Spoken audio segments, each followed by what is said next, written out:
Well, hello again, and welcome to another episode of the Hyperion Adventures podcast. I'm Tom. As always, I'm with my beautiful, gorgeous, intelligent D23 Expo 2019 loving wife, Michelle. Hi, everybody. Thank you, sweetie. So good to have you with us. We are recording this episode on Sunday, August 11th, 2019, drawing ever closer to D23 Expo 2019. So exciting! Oh, yeah. Thank you for joining us today. In the future, you can find us most everywhere you get podcasts. The best place, however, to find us is on our own website, HyperionAdventurespodcast.com. And you've done some really great things with the website there, honey. It's looking good. Thank you. And especially love the addition of a subscription. Yes. So then we would like you to subscribe to our newsletter. That's right. We are starting a brand new newsletter. We haven't done anything yet. I always brand new newsletter. We haven't done anything really exciting yet. Just welcome letters to those of you who subscribe so far. But in the future, we plan. That's exciting. Yeah, I guess so. In the future, we plan to send out, links to our podcasts, some information on what we have coming up, as far as some merchandise we might have, lots of new stuff. And we'd like to have you be a part of it because we just kind of want to know who our listeners are out there. And we want you to be even a bigger part of our Hyperion Adventure community. Right. Want to give you a voice to let you, share your thoughts about our show and some ideas or some criticisms. Yes, absolutely. And here's another way that you can be part of our Hyperion Adventurer community, and that's by following us on social media. This is an interactive show, and so please follow us. We are on Twitter at Hyperion Podcast, Facebook, Instagram, and Pinterest at Hyperion Adventures Podcast, and you can, of course, always email us at HyperionAdventuresPodcast@gmail.com. And as we mentioned, we'd love to hear from you, but we also love it when you tell other people about our podcast. Yes. That's awesome, and we really appreciate it. That's the best way to get the word out there is word of mouth. Tell your friends that we exist and that you like this show and that they might like it as well. Yeah. And again, if you get a chance, a rating and even better, a review is always well appreciated. For any podcast that you might listen to, we all really dig reviews and just want to know how we're doing and if you appreciate the show, but also it helps others find the show as well. Right. So let's get to this week's main topic. As we already discussed, we are really excited for D23 Expo 2019 coming up less than 2 weeks now. And we thought, we'd kind of get involved in this. We've already done an episode where we kind of did a know before you go, but now we're closer to the date. We know a few more details. So we thought we'd give you some last minute tips, and then we're going to have some real fun and do some wild speculation on what might be happening at some of these bigger panels.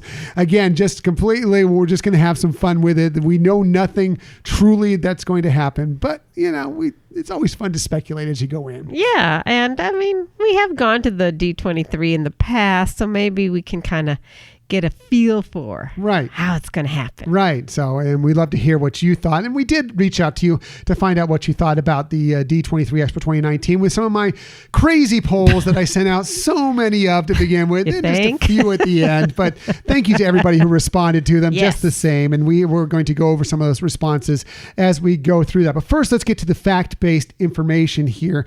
As we get you set for D23 2019, we have some last-minute tips to kind of guide you as you're getting ready to head out to the convention itself, how to lead into it, what to do when you get there. So we thought we'd kind of go through some of this stuff to kind of give you an aid and have you be ready to go for this exciting event. Yes, and if you've been to some in the past, this year they do have a couple new things going on, so different ways to approach some of the activities around the expo that we want to share with you. Right, so let's get right to it, and we'll start with the fact that right now you may have not received your badges yet. They are in the mail. They are going out.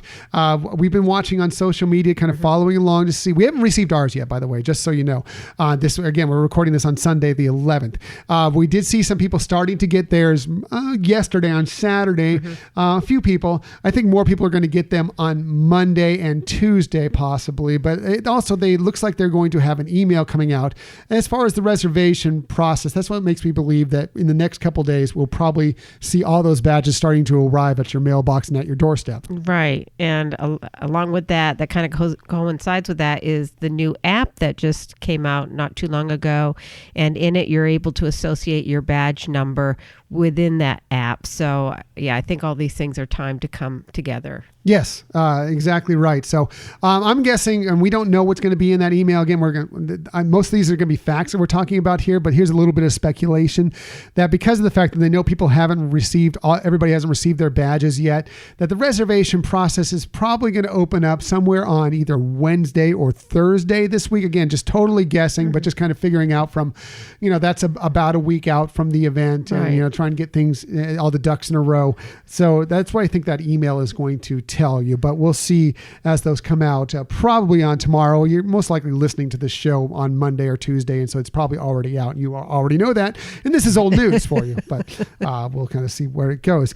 Anyway, the badges will be coming out. Once you get them, the first thing you're going to want to do is activate those badges. You can do that either online at the D23 website, or you can go to the D23 Expo app that you were just talking about just a second ago. You want to activate those ahead of time because that will allow you to be able to do these reservations when the process comes. Also, it'll help you just when you get there. I mean, you can activate them when you get to the D23 Expo, but why not just take advantage of doing that ahead of time and just kind of cutting that out so just one fewer amount of steps you have to make when you get there. Absolutely. Oh man! Early on. That's $1 right. in the jar. Thank you.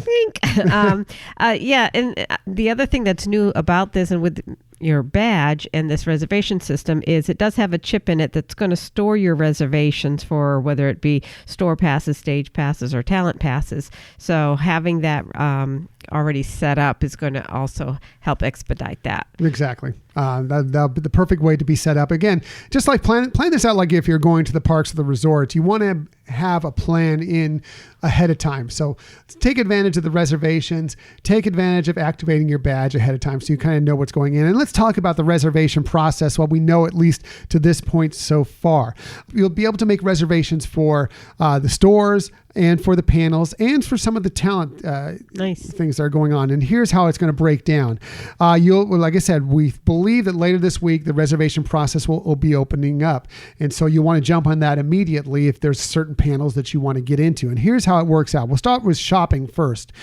Store Pass, you will be able to make one reservation per day to a store of your choice. And those stores are the Disney Dream Store, the Disney Store, or Mickey's of Glendale. And when you make these reservations, by the way, for any of these, you can make them for yourself and one guest as well. That's nice and convenient, And we're going to talk about this in regards to all the passes, but it's going to work similar to a fast pass at Disneyland. So once you utilize one that you've advance reserved, then you can start getting additional reservations at the expo itself. Yeah, there will be, like I said, you can go to one store per day for yourself and get one of these passes reserved online. But if you don't get a store that you want to go to, or for whatever reason they ran out of reservations you still can queue up for store passes when you're at the expo arena. Right. Obviously, doing that ahead of time frees up more time for you to explore the floor, see panels, whatever the case may be. But you will have this ability. And again, it's one pass per day. And you so Friday you could do the Disney Dream Store, Saturday you could do the Disney Store, Sunday you could do Mickey's of Glendale, right. Whatever the case may be, however you prefer to do it. But that's how you can approach it. They will also have Stage Pass available to make reservations on, and that will guarantee you entrance into the sessions at Hall D23, which is where all the big panels take place.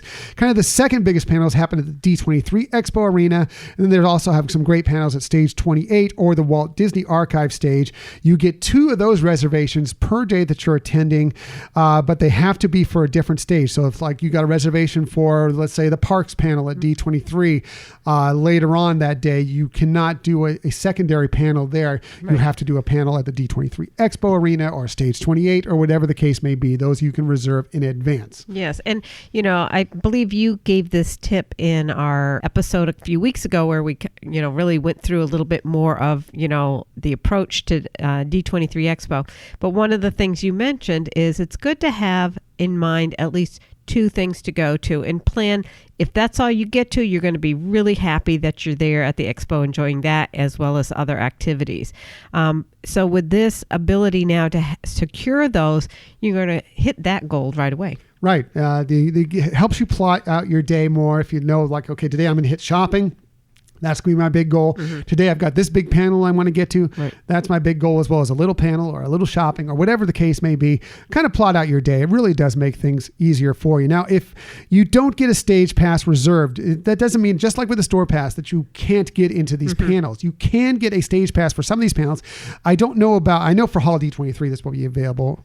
Maybe for the D23 Expo Arena, definitely for stage 28 and the Walt Disney Archive stage. You will be able to queue up for stage passes for some of these other events as well, even if you have already reserved some of these passes. So you do have that possibility there. There will also be some standby queuing as well for any seats that are left available, whether people don't fulfill the reservations or whatever seats just happen to be left available in each of these halls. Right. So these reservations, they're not putting out, like, I guess if you were to think of some other types of reservations, everything at the pre-expo time frame. It's just allowing participants to pick a couple things that they want to make sure they're going to see and have that secured in advance. And we'll get more into that as we move along here, especially some of the queuing if you don't have a reservation for some of these events. But I want to get through a little bit more with the reservation process first. They also, and I believe this is new this year, they also have Talent Pass, which is reservations for talent photos, autographs, and other experiences on the show floor. And you get to reserve up to 3 of those per day. So, if you want to get an autograph with a certain author or whatever, or a photo taken, and there's some other experiences on the floor that they'll open up reservations for. So you can get 3 of those per day as well. So this new system really makes things so much easier to make sure when you're going into the expo, you kind of know the flow of your day and you know what you already for sure are going to get into. Right. It's going to make things so much easier for you if you have those reservations ahead of time. So you will want to make them. But again, if you don't, you can get from some of the queue in for standby for store pass, stage pass, and also Talent Central on the floor, as well as there will just be queuing just for standby at these various locations. Let's talk about the app just a little bit. As Michelle already talked about, it is available now, and you can get it where you get your app, whether it be at the App Store or whether it be at Google Play or whatever the case may be. It will have the entire expo schedule laid out for you on there. It gives you you can go on there and highlight the things you want to see first, and it will give you notifications if you set it up so that like, for example, maybe you're exploring the floor and you get caught up in something and you don't lose track of time. Right. Your phone will tell you, okay, look, you wanted to go see this, it's coming up. Right. So you're like, oh yeah, that's right, I got to get to that, so you don't miss some of these things. Plus it'll give you directions on where there's a map of the floor and how it's laid out, and other things that just pop up throughout the day. It'll give you kind of announcements and let you know, and it's just a good resource to have while you're exploring D23 Expo 2019. Most definitely. So definitely you will want to get that app. Now let's get back to queuing a little bit here for those of you who do not have a reservation. Now there will be overnight queuing, and that's important for anybody who is planning on going to some of these really big morning panels. 2 of the big panels, the biggest panels, the most widely attended panels are going to be morning panels. Right. And so if you don't get a reservation for them, you might want, if you really want to see them, you may want to be staying overnight. And in the past, yes, if you went overnight, you definitely would get into these panels. And even if you showed up to like 4 or 5 a.m. sometimes, you would also get to them. Well, that's a little off kilter now that we have this reservation process. The standby people are going to be a little bit fewer probably. So you may want to take that into account if you're going to try and do one of these overnight standby queues. Hopefully, and we're assuming that they will have a pretty good count laid out for you. So they'll kind of let you know when you go out there if you have the possibility that you may or may not be able to make it in by when you show up at the queuing area. Right. And I know that last time they had the expo, there was, for one of the major panels, they had a count error. And so they had to exclude some people that originally thought they were going to get into it. And so they really are trying to be committed to making sure something like that doesn't happen again. And they are also changing up a little bit on how to do the overnight. In the past, the official overnight time queue would open at 10 p.m.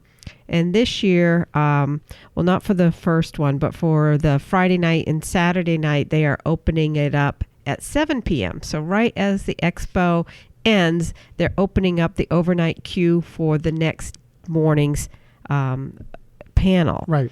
And so that is a bit of a change. The other thing is, like you mentioned in the past, as long as you were there by 4 a.m., then you were pretty much guaranteed. So I think if you arrive, if you're planning to arrive at least by 3 a.m., you'll probably be well notified if you're going to be able to make it in there or not. And they pretty much will probably cut the queue at 4 a.m. That's what I've been, reading up on. And, definitely if you're arriving there, at or around 7 a.m., you're going to be queuing up outside, and you're not going to get into the big panels or the early shopping time either. My suggestion to you is, if you really want to get into these big panels, and we're talking about the Walt Disney Studios panel and the parks, products and experiences panel, those are the big morning panels. Just go ahead and plan on spending the night. Even if you're trying to show up at 3 a.m., you're basically spending the night anyway. Right. So if you really, really did, and you didn't get a reservation, you really, really want to get into these panels, I would suggest you try and just plot out like, this is going to be my night here. But, you can give it a shot. I would suggest you ask when as you're leaving the expo on the night before, what they expect it will look like, how many people they might be letting in. They may not have true answers, and you can't lie that they'll know for sure, but they may give you if you're here by this time, you probably can make it in.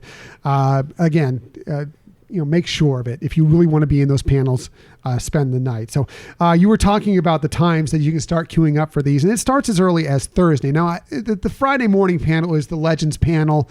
It's attended pretty well, but it's not the most widely attended panel of all of them. So you may be able to show up a little bit later for that, queue up a little bit later for that one. I can't guarantee that's a fact, but it's a possibility. It's also on Friday, people are just arriving sometimes at D23, so people kind of show up a little later in the day, whereas for Saturday and Sunday, they're usually already there. But if you want to start queuing up for that panel, if you really want to be and make sure you're at the Legends panel, they will start queuing up for the overnight queuing up for the overnight queue on Thursday, August 22nd at 2 p.m. So you can get in there on Thursday and do that if you want. As Michelle just mentioned, for the Saturday, August 24th and Sunday, August 25th queues, those will begin at 7 p.m. the evening prior. They don't want you to arrive early, just arrive up at 7 p.m. or right around that time and, go in and check in and get in line for those. And they're doing it a little differently this year than they did during D23 Expo 2017, where it used to be you would go right to kind of the area outside of Hall D23 to queue up. This time they're asking you to go to to the what's called the Arena Plaza, which is on Catella Avenue. So if you know where Disneyland is as opposed to the convention center, Catella kind of rides cross section in between the Anaheim Convention Center and where Disneyland is. So it's kind of on the north side of the convention center or the south side of Disneyland Park, if you kind of want an idea of where you want to get. And you'll want to go there to check in, and then I'm sure they'll lead you to wherever the queuing area is. Right. So just to give you ahead of time. Now, here are some details and what you'll need to know if you are planning on overnight queuing. You cannot hold space for others for more than a short time. So people, you can get up, you can leave to go use the restroom, of course, or go grab a bite to eat or whatever, but you can't just sit there and let people go and then they sleep for 4 or 5 hours in the hotel and then come back and expect they're going to get that same space in line. Now, that doesn't work that way. Your majority of your group will need to be there from the entire time that you're queuing up overnight. So be prepared for that. If you are staying overnight, you can only bring bring with you what you can carry basically in a small bag or backpack, essentially. So if you're planning, you probably want to bring some comfort items that you can fit within that backpack. I would suggest maybe like a blanket that you can put on the ground, or a blanket to cover you up to keep you warm, because you may be on concrete. It may be kind of cold. Chilly, and, yes. Maybe they do have some small folding type stools or chairs that you can fit within a backpack. You might want to invest in one of those if you're planning on sitting out there for those. I suggest like inflatable items, like an inflatable mat or inflatable pillows of some sort that you can easily deflate, fold up in your backpack, and take out and blow up, and it'll give you a little more comfort when you're sitting on the floor for hours on end. Right. Yes. The other thing to remember, if you been there or if you haven't been there, is they are really great that they provide some entertainment in their queues for the expo. And in the overnights, they do have movies playing, which is really fun because it's like a sleepover, right? But the problem is too, if you are trying to sleep and there is movies playing around on different monitors throughout the room, you might want to have either earplugs or a headphone to try to get some sleep, and maybe even eye blinders. Yeah, like a blindfold or something to kind of, because they're not going to turn the lights all the way. It's not going to be dark in there. They're going to have good lights on. So you might want to be prepared for that. Also, I would suggest bringing, you're going to be there either with your group or with a lot of other Disney fans, definitely. Bring a travel board game that you can fit in your backpack, or some card games or whatever. And you can sit down and play with your neighbors while you're sitting there in the queue. Meet some great people. You're all Disney fans. You're all there for a purpose. You can have some fun. Maybe you'll make a lifelong friend. You never know. Absolutely. Have some good time while you're all there waiting for the next thing to happen. Now, also take note that you cannot bring your own food or drink into D23 Expo 2019. So I would suggest you bring some sort of water bottle that you can fill at the fountains or whatever, so you can have something to drink while you're there. They will have a small food stand that has a limited amount of food, but I'm sure it won't be an elaborate amount of food. But if you get hungry in the middle of the night, there will be something available that you can purchase there, some food that you can get while you're in there. They won't make you go hungry while you're waiting overnight in the hall. So be prepared for that. Now, for the Disney Plus panel, these were queuing up for the overnight panels, for the morning panels. The one big afternoon panel that we expect to be widely attended will be the Disney Plus panel, which is Friday afternoon. The good news for that is that you can start queuing up for that probably right after the Legends panel lets in. So you can start queuing up for that. And the other good news is that unlike what you see at Comic-Con, at Hall H, or some of the other big halls or some of the other big conventions, they empty out Hall D23 after every big panel. So it's not like people are camping out in there and that you will, if you don't make the morning panel, you won't get in there. You have a likelihood that if you queue up for it early, you can get into the Disney Plus panel. So be aware of that. So the other thing you need to know about queuing is that there are special allowances for D23 Gold and Gold family members. You get priority access to the queue if you are a D23 Gold or a D23 Gold family member, and that's good. Just like as if you for D23 for anything, the D23 Gold is good for you and one guest, and the D23 Gold family member, it's up for you and up to 3 guests. So that is beneficial to you because you get a little bit farther in line by having that card with you or having it attributed to your badge. Right. We saw at the last convention that they actually had separate queues for the gold members compared to stage pass, in standby. So like you're saying, if you are a gold member, you have that benefit. And, whether they do it exactly like last time where it's a separate queue and you get let into the room first, or however they're going to do it. But yes, it's definitely a benefit to have that. Have your card with you. Just bring it with you. Bring your ID and bring your gold card with you just in case. It might be attached to your badge, and that's great, but you want to be sure you have it just to take advantage, because there are many different things that you'll be able to use your D23 Gold and Gold family status for, including this queuing process. Now, if you haven't become a D23 Gold or Gold family member yet, you still have the opportunity before the expo. You can still go online,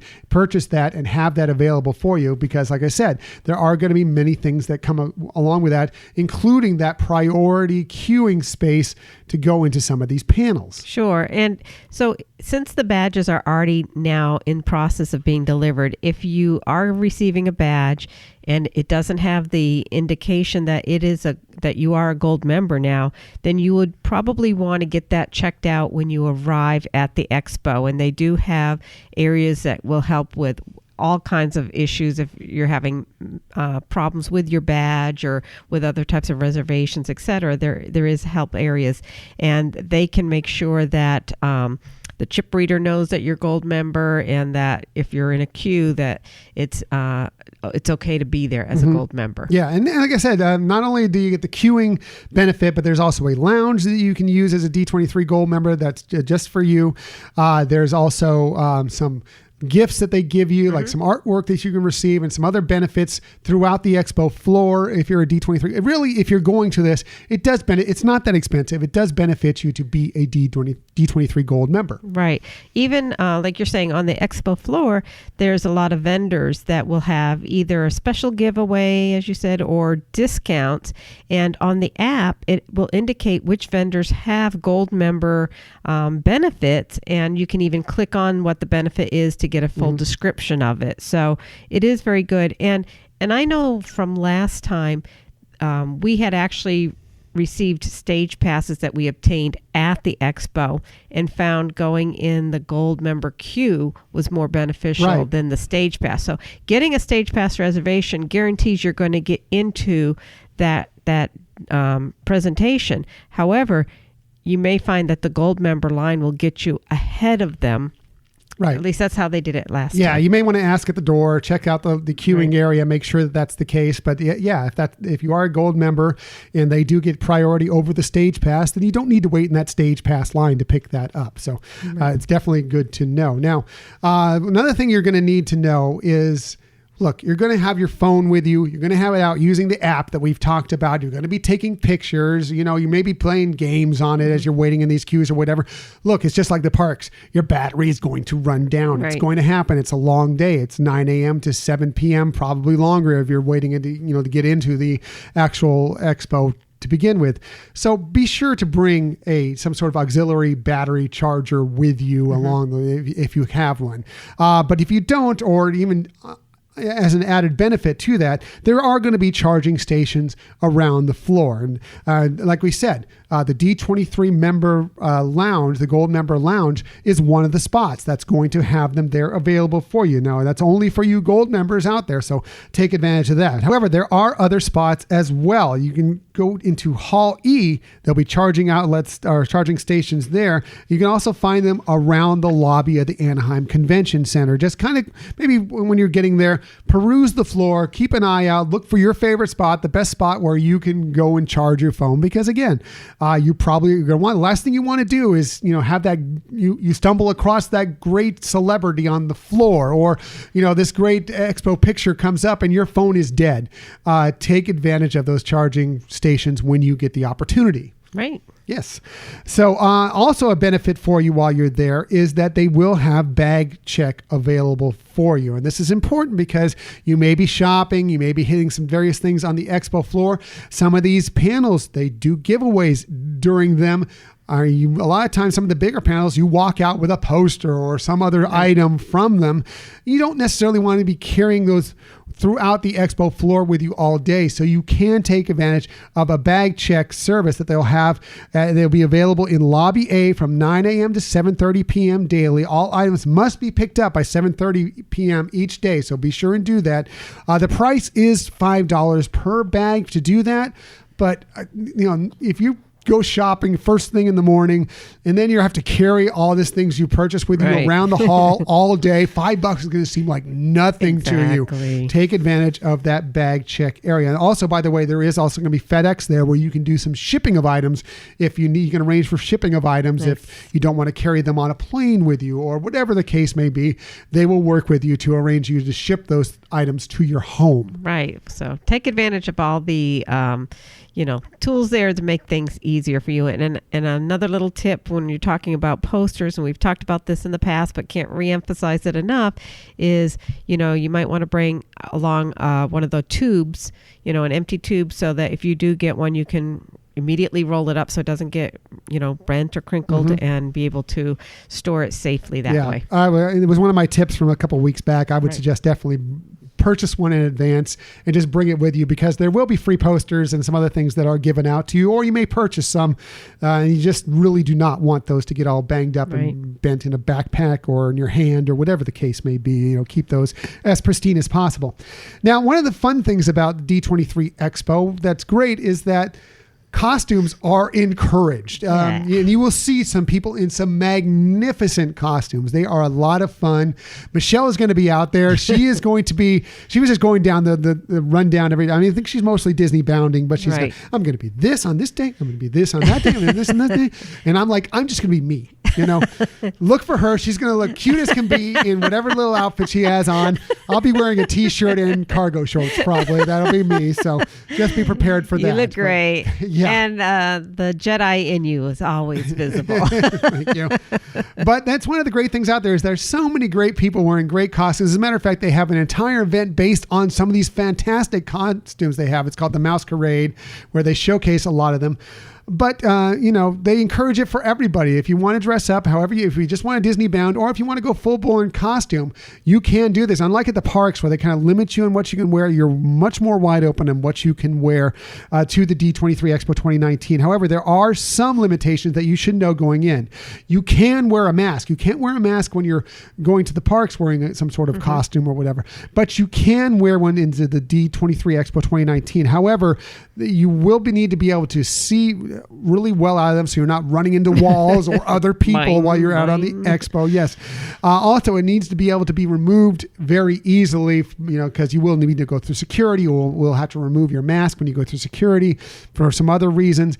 So just be prepared for that. Make sure that your mask can be removed easily.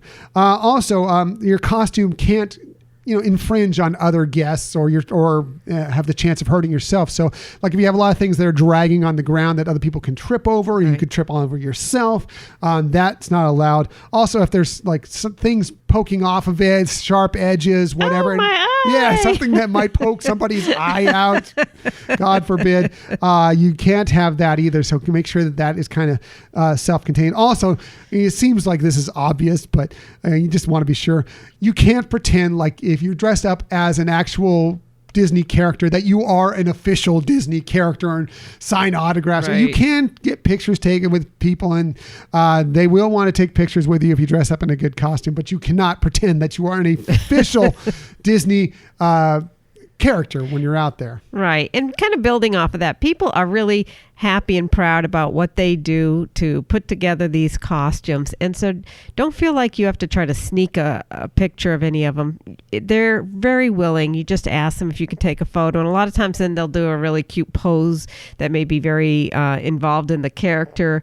And, show them that you recognize and appreciate the effort that they put into it. Because trust me, you will see some amazing work that people have done for these costumes. And, they are really proud of it, and you can definitely get them to agree for a post. These people, they put a lot of work into their costumes. They're out there for showing them off for a reason. They are more than happy, more often than not, to take a picture with you or have you just take a picture of them. And it's highly encouraged. And if you do find somebody out there that's like trying to charge you money to take a picture with them, I'll report that person, because that's wrong. That should not happen. That only happens on like Las Vegas or Times Square or whatever, where you get like drunk Winnie the Pooh you take a picture with or whatever. But no, that should not happen at D23 Expo. Everybody there should be pretty much willing to have pictures taken of them, and it just ask them. Just be nice about it. Just say, oh, you mind if I take a picture of you? More often than not, they're going to be very willing to do so. So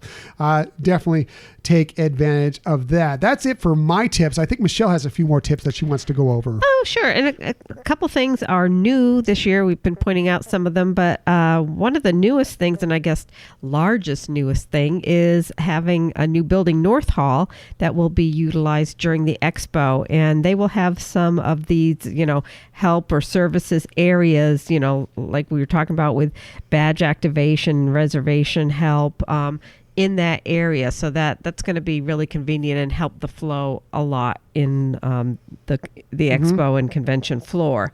Another tip, and this one we learned the hard way, is if you're planning to get a talent autograph a book, you want to make that purchase as soon as you can. We really missed out last time with Marty Sklar's book that came out, and when we waited till the day of and went to buy it, and it was sold out. So we weren't able to, get him to autograph his book. So if you're planning that, then make that purchase as early as possible. You cannot bring books and items from home and have them sign it, even if it is their own book. It's limited to the purchases there at the expo. And they do also have some autograph cards that the D23 will supply you that you can get signed there if you're looking for that. So you don't have to buy the book necessarily, but why wouldn't you want the book autographed by Marty Sklar? Right, obviously, exactly. Unfortunately, yes, rip Marty Sklar. I know. Fortunately, God we rest met his him. soul, but yeah. We met him at a different booth, and we're able to get his autograph on some posters. But and as you're mentioning, Tom, the D23 Expo handbook that is given out to you does have some pages that are blank for autographs that you can use for that. So you'll want to bring Sharpies to make that an easier process as well.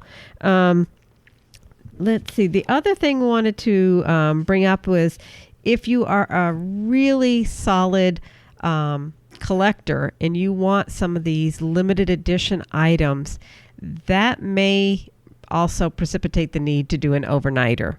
Even if you have a store pass, like you might not get a store pass for early in the morning or when the expo opens, and if you really want to get to some limited edition things, that may also be a reason.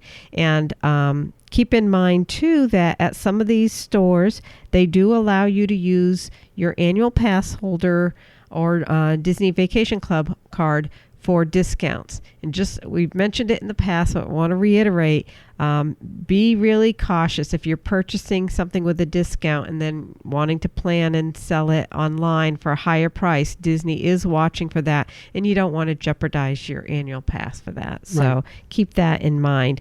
The other thing to keep in mind about some of these limited edition things is that the expo does release some of them in waves. So you may go on Friday and not find something in particular you're watching for, and it may appear on another day. So they do try to give some additional things throughout the expo so that you can try again at some of these things. And speaking of store and changes, Mickey's of Glendale this year is going to be having 2 sections. One of them is devoted specifically to pins, and that they will also have a lot of limited edition pins in that area. So it's kind of nice that they're going to be separating that out. Again, I think it's going to really help with the flow for people who are looking for those limited edition pins. Sometimes they actually, like in the Dream store last time, when you entered, they'd give you a list of some things that were behind the counter for sale. A lot of the smaller things are pins, so that again helps with the flow, that you're not creating bottlenecks in the store looking for something that it's just behind the counter. Yeah. So some great things there. Right, I agree with that. The shopping is a big deal. If you have never been to the D23 Expo, but in the past, you'll be amazed at how big a deal shopping is. But the good thing is that yes, there'll be lines for these stores and some of the other kiosks as well. But there are a lot of great little places to go purchase things too. One of my favorite little finds when we were out there for 2017's D23 Expo was the little pin shop where you could purchase some of the smaller pins for like $1, $2, $3 a piece. And, those are great for, for kids, for stocking stuffers, or for somebody who is either beginning or is a regular pin trader. I mean, buying $1 pin and trading it up, progressing through pins. I mean, it costs you hardly anything, as opposed to, some of these expensive pins that you buy in the park or online or whatever. Really take advantage of that and go out there and purchase some of these. If you are into pins and into pin trading, purchase some of these. And they also, those also have some older limited edition stuff as well that maybe you missed out on if you were at the parks, and unfortunately you weren't able to make it for when they had this limited edition pin. You may be able to find some of those there for a reasonable price, actually. Right. And the other tip I want to share with you is a lot of the people working at the convention are volunteers. And so they may not have the most cutting edge information that's going on with the expo. So if you have a particular question about where to queue for something, or what time to queue up for something, or where to buy something, anything that may be especially time specific, you may want to ask a few people to get the answer that you really know is going to be accurate. I mean, the app is going to really help you through a lot of that, but sometimes you might find yourself in a situation, and we found that last time we went, that we asked somebody and we ended up finding out later that we could have lined up like an hour earlier for queue. So they are volunteers. Be nice to them, as Tom says all the time. You understand that they're trying to really make this a wonderful experience for all of us, and just understand that sometimes the information may be changing, and they might not get that current information. So keep track of the app. Follow on Twitter, because things happen that they release information of changes on Twitter as well. And understand that the volunteers may not have the most accurate information. And also remember that these people are volunteers. They're doing this, they're not getting paid a lot extra for, if at all, for what they're doing out there. So, just be nice to them. They may not exactly have everything right on, spot on as you would like, all the information you'd like, but they are there to help, and so do the best they can with them and treat them nicely. Right, and they do a great job. It's just absolutely, yeah, they really do a great job. A hard job to take care of all these people, especially like overnight and stuff. Right, and they are very helpful. So not trying to fault them for that, but just want to give you that as a tip that you might want to verify some things. Very good. Very good. So that's it for our facts about, last minute tips for D23 Expo 2019. Now let's get into wild speculation, the fun part of, what is going to happen? What are we going to hear? What are we going to see? And we're excited for it all. And so, of course, like I mentioned before, I ran way too many polls this last week, just kind of get a feeling for what you all thought about what you were looking forward to seeing, what you thought you were going to see and hear from the D23 Expo 2019. And so we're going to go through a few of those as we progress through our wild speculation of what we might see, how these panels are going to go. And we're going to focus on the main big three panels, which are going to be the Disney Plus presentation panel on Friday, the Walt Disney Studios panel, which is on Saturday morning, and the Disney Parks Products and Experiences panel, which is on Sunday morning. So we'll kind of go through those and talk about what we think we'll hear, judging from kind of some of the information we've already received and kind of what we hope or desire, or just, again, wild speculation, what we might hear. Right. Now, when you did the polls, you were mainly getting the pulse of what people were most likely excited. I shouldn't say most likely. We're most excited that was going to be announced, correct? Right. Exactly. That's exactly how I went through this, to kind of get I just kind of wanted an idea to feel if people were on the same page as us, and just kind of have an idea. And I thought people might be interested in how people on social media were thinking about these different panels and what's within these different panels. So, but we are going to give some of our own rumors, right? Or speculation. It's not rumor. Speculation. It's just a wild, speculation, just kind of a prediction to see if it comes true. Let's do it. We'll do that. And some based on somewhat we've heard already. And like I said, some just wildly, maybe hopeful speculation. Right. But let's go. I'm going to start with a few of the polls that just kind of have an overall basis of what the expo is going to be and what people are most looking forward to. And I started off with just basically that. What major panel are you most looking forward to? The Disney Plus panel, the Walt Disney Studios panel, or the Disney Parks panel? And it easily was 57%, easily was the Disney Parks panel. I think many people are excited to find out what's happening with Epcot, what's happening at Disneyland, all this different stuff. That was easily the winner in that poll. Right. And that's not surprising. And I think it's what we are most excited about. Right. Agreed with that. I also asked, the couple other things that were overall branching out there. And, I was looking outside of those big panels as well, because there's some other, people go to the panels and they're great, but there's other stuff going on out there that people are interested in as well. And I started with, what other thing besides for the panels are you most interested in checking out when you're at D23 Expo 2019? The shopping, exploring the expo floor, talent signings and photo or other, And yeah, exploring the expo floor, again, 54%, easily won. There's so much to do. You could just explore the floor all day and not even go to a panel, not do any real shopping, and you could have a great time at the expo. So it doesn't surprise me that won. True. Although there's that other category, and we do know for a fact that there is a secret panel that's going to be held on one of the days that they have not announced what the topic is. They're planning to announce it, they say, a couple days before the expo. And interestingly, that is in one of the smaller venues at the expo. So that's an exciting I've heard some speculation on that. I have no idea what that. I wanted to add that into as part of our speculation, but I have really no clue as what that could be, because it seems like everything that could be kind of ties with the panel that's coming up after it, or whatever the case may be. You know, some people speculate that because there's been rumors that there's going to be a Disney airline, you know, that's going to be starting up, but that seems like that would be an announcement in the parks panel, which is the day after that. And I think that's already been debunked. Right. And I mean, I'm just saying it was a rumor, but there's speculation that that's, you know, even rumors have been debunked or not, you know, sometimes they're like, it's not really so. Okay, really it is so. Yeah. But yeah, that has been at least unofficially debunked, but we'll see. But I have no idea. I really wanted to speculate on what that panel is. I have no clue. Right. And it's also one in the smaller halls. You know, it's not like it's the D23 Expo arena or whatever. Yeah, that's what I'm saying. So, it's a smaller venue, and you're going to know about it in advance. So, you know, you could be looking at making plans to attend it, but it's smaller. My thought was maybe it's something to do with the Muppets. The Muppets are returning. Maybe so. But then that would be part of maybe the either Disney Plus or the Disney Phineas and Ferb. We already know they're already doing a Phineas and Ferb panel on the floor. So. I know. We'll see. Anyway, I'm excited to find out what that panel is. It could be, you know, it's so funny. We're building up to because it's so speculative. No one knows what it is.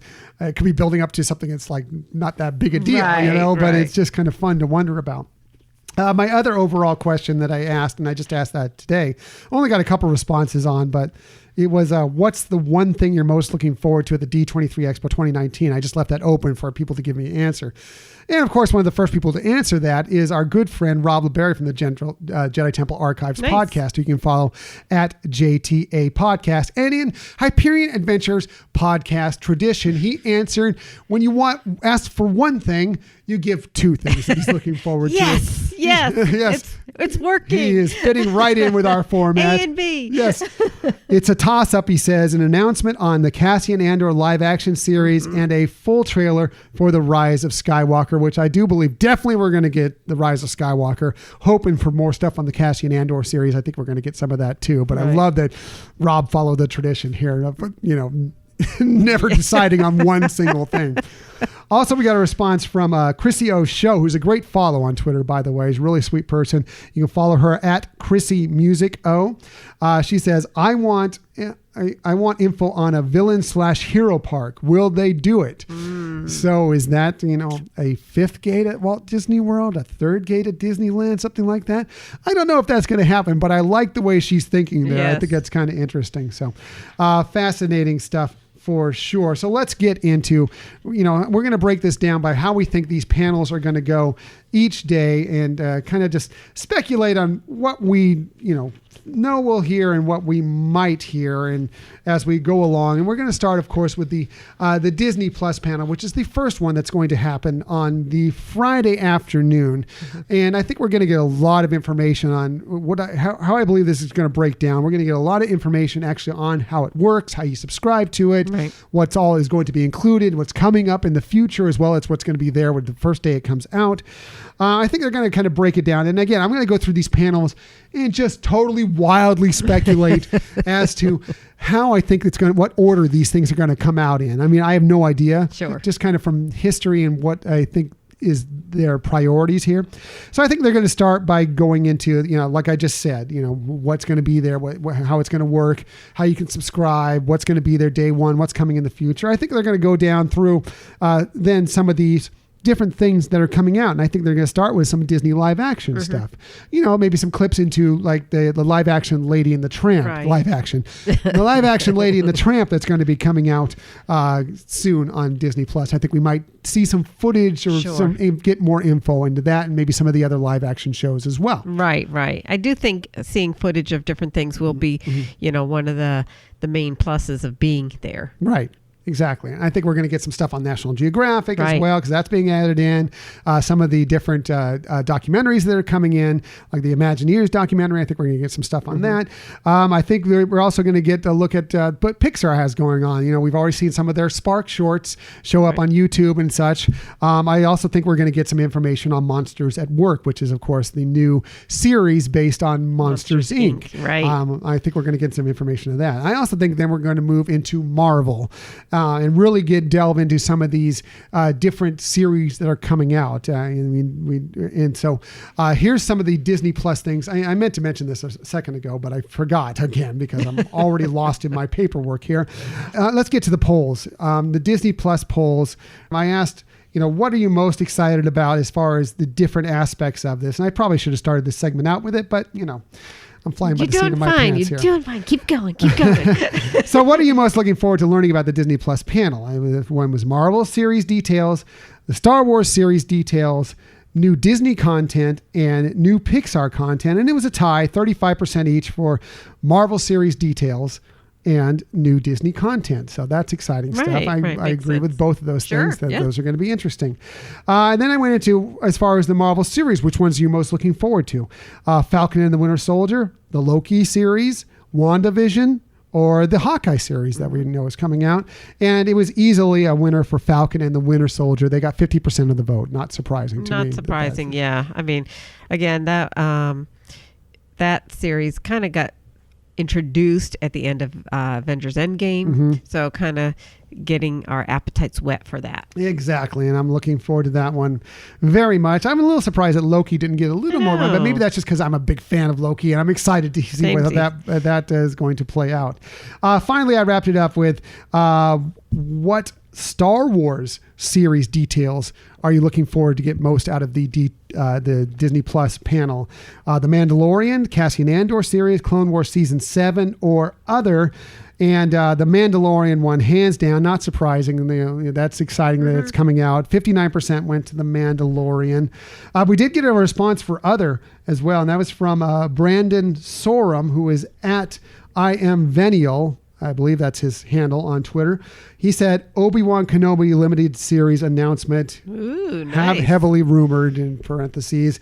I hope they do announce that, because that would be fantastic. I really want to see an Obi-Wan Kenobi series featuring Ewan McGregor as Obi-Wan Kenobi. That would be cool. Fantastic. So back to where I was before I was so rudely interrupted by myself.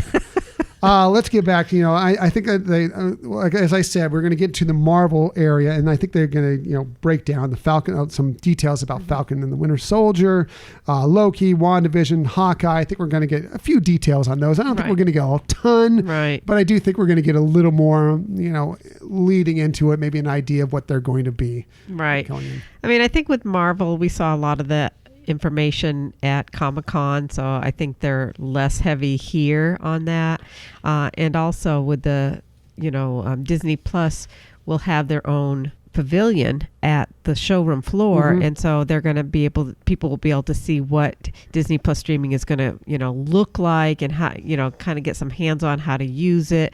So I think with this panel, it is going to be introducing maybe some new things, but mainly showing some clips, I would think. Again, agreed. I don't know how many clips they have, because I don't know how much filming has been done yet on those series, or at least sharing the cast. Right. It wouldn't surprise me if a lot of the cast members show up there and they just kind of tease what's going to be happening, but I'm looking forward to it all. And then I think they'll go into their Star Wars stuff. And I think that we may find out a couple more details into the Cassian Andor series. I don't believe it's really started filming yet, but I think we might get into more details of that, including, I believe, we're going to get a title for it. Wouldn't surprise me if we get, because it's not going to be called the Cassian Andor series.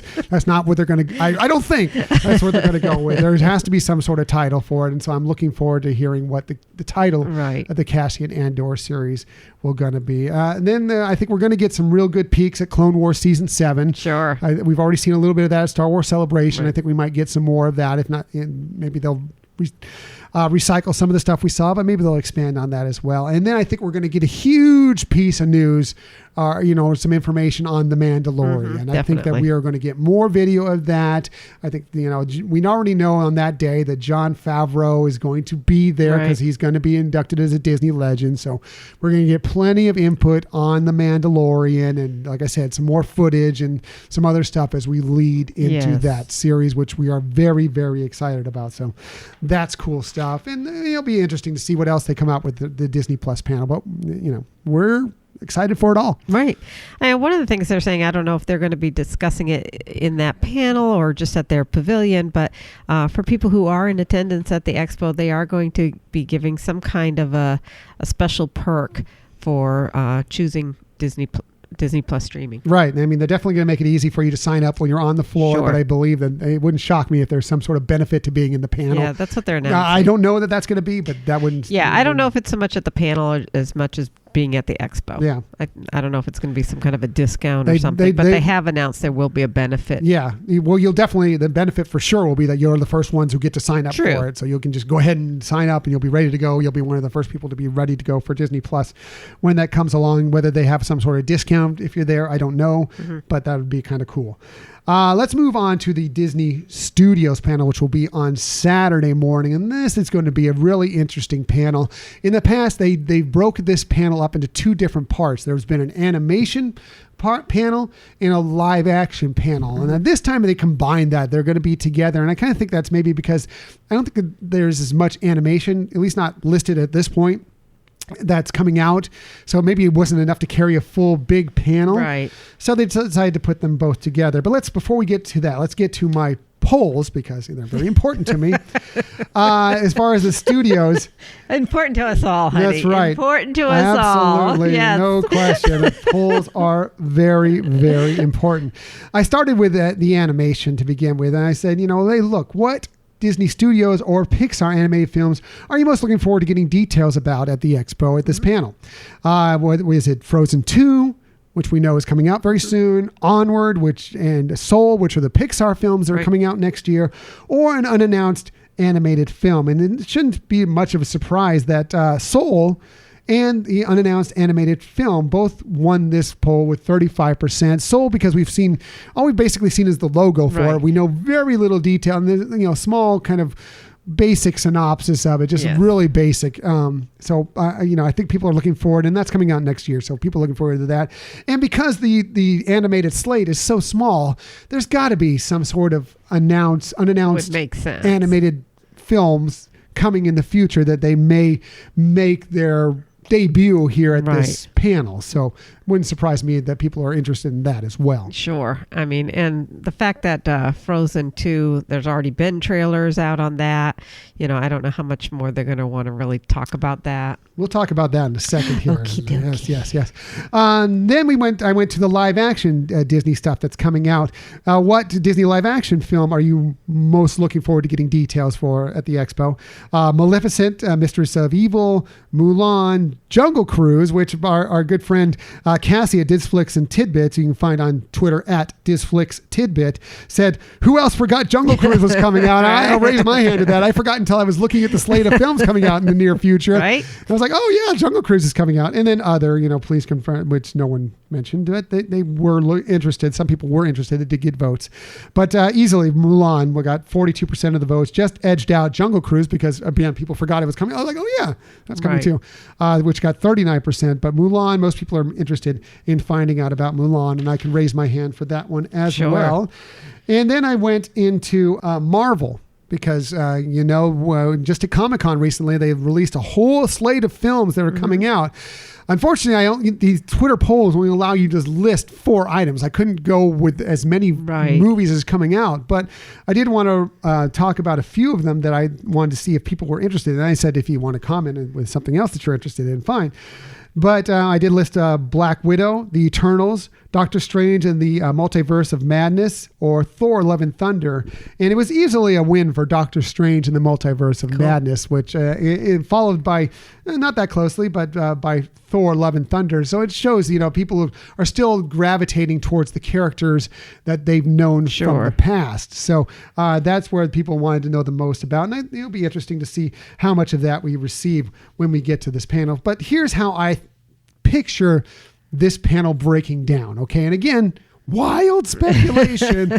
This will probably come down completely differently how I think it's going to happen. But I think they're going to start off with the animation first. And I think they're going to start off with Pixar first. We're going to get some looks into Onward and Soul. We're going to get some more details on that. Maybe some footage, maybe a trailer, more. We've already received a teaser trailer for Onward, maybe an extended trailer for that, maybe a teaser trailer for Soul. We'll see what we get out of that. Maybe just a general idea of what's going to be happening. But I think that is where we're going to go. And then we're going to move into Disney animation. And that's where I think, first off, we're going to get some details on some other things that are well in advance, but are coming, that they may give us a title for another Disney animated film that's coming from the Disney studios. That could be exciting. So I'm looking forward to that. And then we're going into Frozen 2, because Frozen 2 is coming out in November. We know it's a big deal. That Disney is really behind Frozen 2 coming.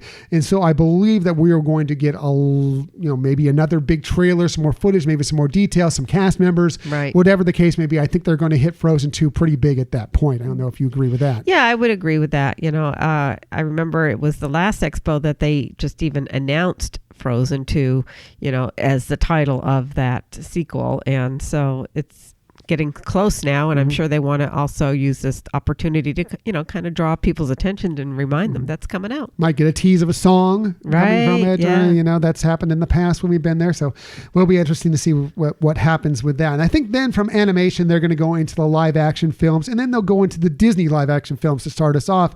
And they'll begin that with Maleficent, Mistress of Evil, because that is coming out in the next couple months here. So they'll probably give us a little bit more of a peek of that, give us an idea. And then they'll move into the other ones. Jungle Cruise. I think we're going to, get a little more meat into that. Maybe a teaser trailer for that, maybe some footage, something along that line. And then definitely, I think they're going to hit Mulan. That's coming out in, I believe, March of next year. So I think that we're going to get a lot more into Mulan and find out, like I said, footage, maybe in a fully extended trailer, more of that. I think they're really going to start building up towards Mulan.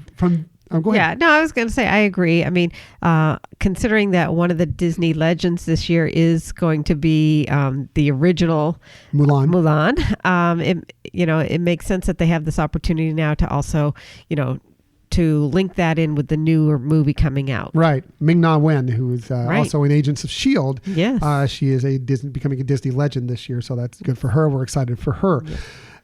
So from there, I think we're going to go into the Marvel films that are coming up. As we just talked about, there's so many Marvel films coming out in the future.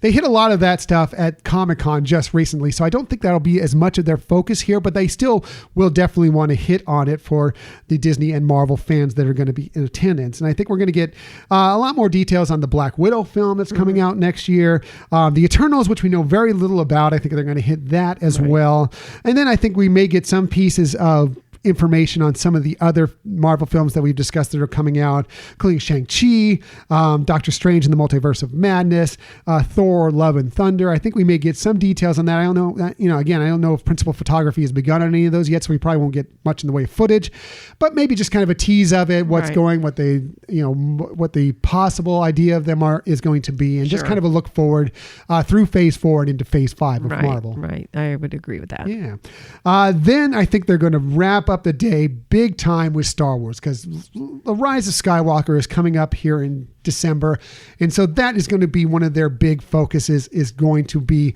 on the Rise of Skywalker. So I think they first will come out with Star Wars, and they'll come and do some small details. Hopefully, this is what I'm hoping anyway, because we know they have some other films in the works in the future, a few years in the future, that maybe we might get some small glimpses into what they're thinking like of those. Next trilogy. Yeah, what that concept might be for those films. Again, they're not filming yet. They don't have a cast yet, but maybe just some concept of what those might entail. Right. And then we go big time into the Rise of Skywalker. I think that is how they're going to close out this panel, because that is their big goal, is leading to December, leading to the Rise of Skywalker. We are going to definitely get at least some new footage from that film, possibly a full trailer from it. And, as far as cast members showing up and crew, and, a lot of times they finish these things with a big flourish at Comic-Con after they displayed The Force Awakens. They had John Williams lead an orchestra, and play some stuff. I think that was a Star Wars Celebration that they did that. Actually, it was after The Last Jedi. Right. They led people out to the San Diego Symphony after The Force Awakens. That's right. I don't know if they'll do something like that, but there's going to be something big deal to close. Usually these panels, they have some sort of big thing to close it out. It wouldn't surprise me if they had something big in the works wrapped around the Rise of Skywalker to finish out that panel. Totally would agree with you on that. I mean, they want to make sure this is successful. And I think, because they had some bumps in the road with The Last Jedi, I think they want to make sure people are feeling really good about this and excited to go to see this film. Yeah, agreed. I think it's just going to be their huge focus, and that is definitely what they're going to get into. And then finally, I wanted to look into the parks panel, because that is, like we already discussed in our polls, that is the panel that most people are looking forward to, at least from the people that we were contacting with on social media. And that's because I think there's so many big things happening at the parks. Right. And we know that it's not just rumor, there's facts. They're doing a lot of things with Epcot, for one thing, and some other areas around the parks. They are really looking forward into that. So I also that makes sense too, because the parks things about the parks are long-standing. A film, it's exciting for right now, but what's going to be drawing you to a park year after year after year. So it makes sense that that's the most exciting of the panels. Right. So I did some polls on that to kind of see what people were looking most forward to as far as the parks panel. And I started off with Walt Disney World and what they are looking forward to as far as announcements at the parks panel in that regard. And I said, what are you looking for? Epcot updates, Tomorrowland reimagining, which is rumored and probably going to happen. The Star Wars themed resort, which we know they're building right now. Right. We have very little details on, or other sharing comments. And I actually was a little surprised by this. I thought Epcot was going to win this, and it came close. But the Tomorrowland reimagining is what really what most people were interested in. Wow. They got 32% of the vote.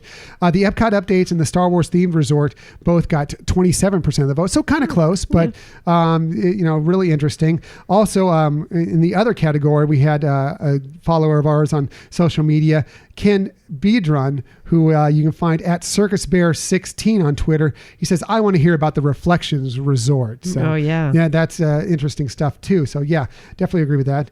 From there, I went into Disneyland, or what are you looking forward to hearing at the parks as in regards to Disneyland? I started off with the quote Marvel Land unquote, because it's not going to be called Marvel Land, but details about that. Tomorrowland reimagining, which I think that there is a possibility of that happening at Disneyland, because they could use a little refurbishment in Tomorrowland at Disneyland as well. A third gate announcement, is there going to be a new Disneyland park being added or other?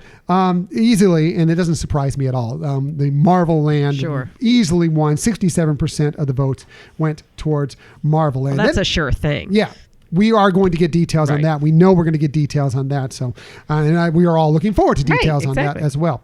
Then I went into other things outside of the parks, because they will announce its parks and, products and experiences. Right. So there are other things that may have to deal with the parks, but they are definitely Disney, and they will discuss in this panel as well. And so I asked, what other things are you most interested in hearing? The new Disney Cruise Line ship names, the Run Disney returns to the Disneyland Resort, which may be what I'm most excited about and possibly being announced.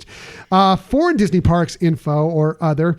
58% of people said they wanted to hear the new Disney Cruise Line ship names, which we don't know if they will or not, but I would be willing to bet that they will give that announcement. So that's kind of how our polls went down for that. Now, Here again is my wild speculation on how I think that this panel is going to play out. And I wonder if it does come to fruition, at least in part, of what I think this is going to happen. So I think they're going to start the Disney Parks Products and Experience panel with a look at kind of what's going on in some of the foreign parks, like Disneyland Paris or the Asian parks, and kind of give you an idea of what's happening in those parks, what the new expansions they're doing there, what the new additions are there.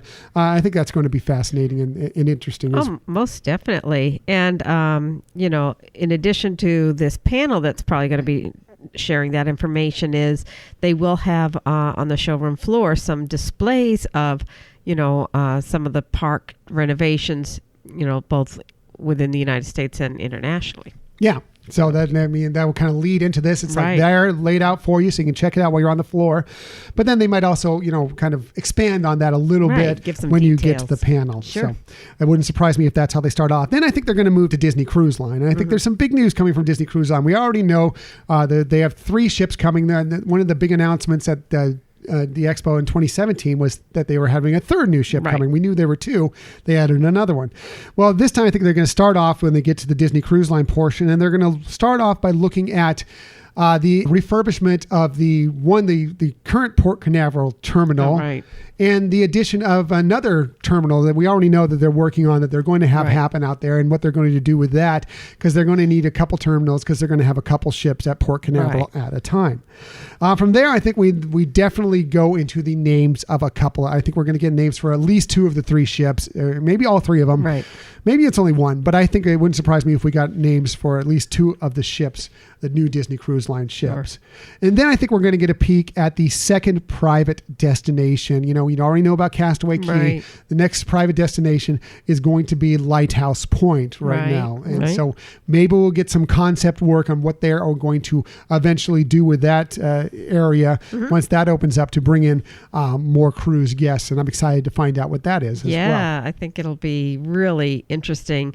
Are they going to make it very similar so that they can just be sharing 2 ships at the same time at these ports? Or is it going to be some new, innovative, exciting type of activities that they'll have at this new port? Yeah, I'm excited to hear about it. I don't know if they will, but I'm hoping they do, and I'm looking forward to whenever it comes out. I'm looking forward to finding out about the second Disney Cruise Line private destination. And then I think they might wrap up the Disney Cruise Line area, possibly with like a peek into maybe some upcoming itineraries once the new ships come, or because I really believe once we start expanding this fleet into 7 ships, that some of these ships are going to move into new destinations that they've never been able to go to before, whatever. I really believe that one of these ships, whether it be the older or the newer ships, is going to be moving towards Asia, and because they have they have the 3 Asia parks there. It would make sense that even if it's just for a portion of the year, one of these ships transitions over to that area for a short time. But there's lots of different areas that could be explored. South America we could explore. More in Europe, whatever the case may be. I'm looking forward to seeing eventually what these new itineraries may include, and I think that part of that might come out possibly in this year's Expo. Sure. They may end up having maybe like the Wonder remain West Coast either more or all of the year. Who knows? They may have been, so successful with Alaska, they might bring Magic over too and have 2, kind of alternating weeks of going to Alaska or something like that. Like you said, they might be taking some other adventures towards Asia or some other destination. So, yeah, it would make sense that this would be the venue to really announce some changes like that. Right. Again, it might be a little early for that, but I'd like to see them maybe even just a hint at what might be on the horizon. Right. And it'll be exciting, hopefully, if they do cover some of the new ships in terms of what will they have that's different. We saw some really neat innovations added to the Dream and the Fantasy, so it'll be really fun to see how can they continue to evolve these ships to have much more either activities or restaurants and things like that make them appealing. Yeah, that's a good point. I believe you're probably right that they will look into some of these new ships and what some of the amenities are going to be and everything, and how they're going to be bigger and better than the ships that have come before them. That's fun. Yeah. From there, I think they're going to move into back to the parks and go to Disneyland. I think that Disneyland is the next step on there. I think they have some things coming for Disneyland, but I don't think that's going to be the focus of this. That's why they're going to do it before they get to Walt Disney World. But I really believe it. I truly, in my heart, believe it. And there's nothing really to say that this is going to happen, but I definitely believe that they're going to make an announcement that Run Disney is returning to Disneyland finally after a couple years away. Right, hopefully. Most of the construction, unless there's a bunch of brand new construction that they announce at this event, most of the construction is going to be done some point in the next year, so they can start open up some of these areas again and stage Run Disney and get it.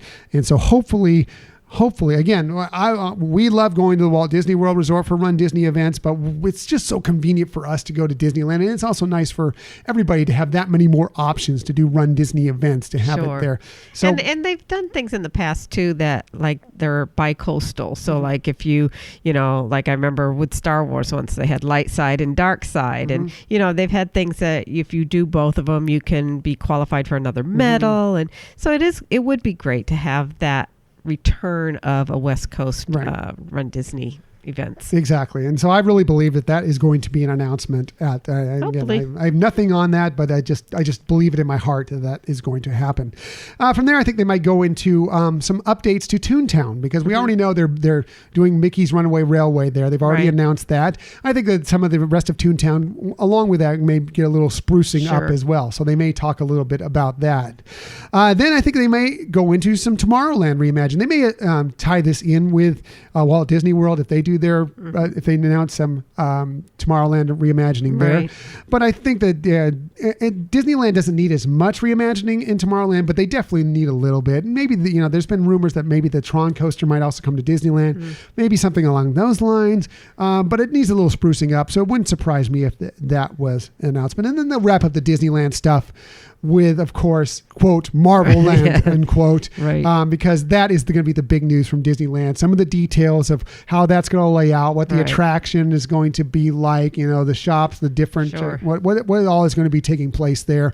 That's opening supposedly sometime next year. So I think we're going to get a lot of details in regards to that for sure. Right. Because, in the past, there's really only been a lot of rumors, and they may have been very substantiated rumors, who knows. But I think one of the things that we have definitely heard is how, this Tony Stark project is going to have some kind of an immersive area that connects people with what's going on in Hong Kong and Paris. And I think that's really an innovative use of technology that they're going to be introducing to these parks. Yes. So I think we might get some details on that as well. Yes. And again, I don't know, maybe they'll tie that in when they do some of the stuff with the foreign parks as well, because since they are going to be tying them together, maybe they move it into that. I don't know, but we will get details on that. I have no doubt that we are going to get details on that.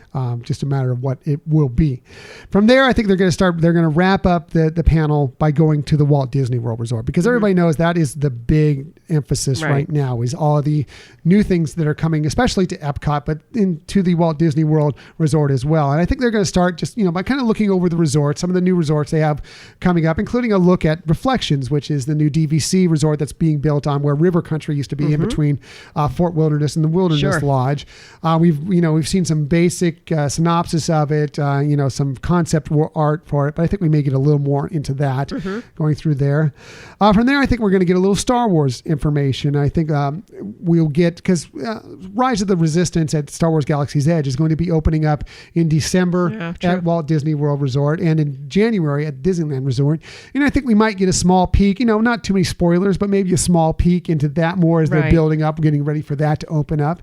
And then we know very, very little about the Star Wars themed resort. And so I think we're going to get a lot of more details on how that is going to lay out, what your activities might be like if you're there, how the stays are going to go, even if it's just more concept art, I think we're going to get a lot more details about that at this part of the unless they add it to the resorts. But either way, I think we're going to get more details on that. From there, I think we might find out more information on Tomorrowland reimagining, which I really believe is going to happen. We already know that the Tron coaster is being built. If you watch social media, there's a new picture of how it's developing every day from somebody who's ridden the People Mover. So you already know that that's being built. But that land has a lot of dead space in it right now. It needs a lot of gentle care. It needs a lot of work. And I believe that there's going to be some reimagining of that area announcement possibly coming up at the parks panel. Right, I would agree with that. And from there, we're going to the big news, and that is going to be Epcot. We all know, we've seen the many possible rumors about it, some real, some non-real, of what's going to be happening in Epcot. But I think that we're really going to get to brass tacks about what Epcot is going to be doing over the next couple years here. And I think they're going to start just by a quick tease of the Space Restaurant, which we already know is opening up later this year. But I think they want to give a few more details on that, just to kind of warm you up about what's happening at Epcot and then get you going. And then we might get looks at things like the Play Pavilion. We already know that's been announced as well. That is happening. We may get a little more of a glimpse into what the Play Pavilion is going to consist of, what's going to be happening in there. And then, maybe some things like maybe a closer look at the Guardians of the Galaxy coaster. We've seen some things about that. We may get an expanded look of what that is going to actually entail. What's that going to be like when that opens up here pretty soon? Maybe even the nighttime firework that will replace illumination. Yes, I think we'll probably hear a little bit about that. I agree. I think we'll get some details into that as well as some of the other areas that we know they're rumored they're changing around. We know Club Cool is moving to a new area, and we know they're kind of redoing that central area there, and they'll be changing that. So I think we're going to get some layout details on how that is going to change and what is going to be that area is going to consist of. And then I believe they're going to close out the panel. And I know how these panels mostly go. They like to close out with big news and a big event. Yeah. Okay. And what in the biggest rumors out there, and this could be, it's a rumor. It may not exist at all. It may not be happening at all. So if that is the case, then throw this completely out the window. But the big rumor is at World Showcase that they are going to be adding a new country pavilion there. And what is the rumored country that they're going to be adding to the World Showcase? The one I hear the most is Brazil. Brazil. Okay. Brazil makes total sense. There isn't really much in the way. There's no South America within the World Showcase. It would open that up. Brazil's fun. You can do lots of different stuff with it. And what a better way to end this big panel with the announcement that World Showcase is going to add Brazil, and out comes boom, Carnival Parade through the aisles of the D23 Expo, through the Hall D23. I really, as I was laying this out, I didn't even this didn't pop up to my head until I was laying this out, thinking about how these panels usually go, and then there's some big event at the end, and I knew that Brazil was rumored. Then I'm like, oh, this makes so much sense that this is how they're going to close it out. I could be completely wrong. That may not be even announcing that they're adding a new country, or it could be something completely different than Brazil. But it made total sense with me, and that's why it wouldn't shock me if that is exactly how they close this panel out. Right. I agree. That would seem to flow with what they normally do. What I didn't hear you say is how there's been rumors about maybe a possible additional theme park in Orlando, and some of the basis for people making that speculation, Disney, well, first of all, there's been the more recent Universal big announcement of their expansion plans, somewhat plans, I guess, some peeks into that. And then, so Disney may be wanting to keep up on that.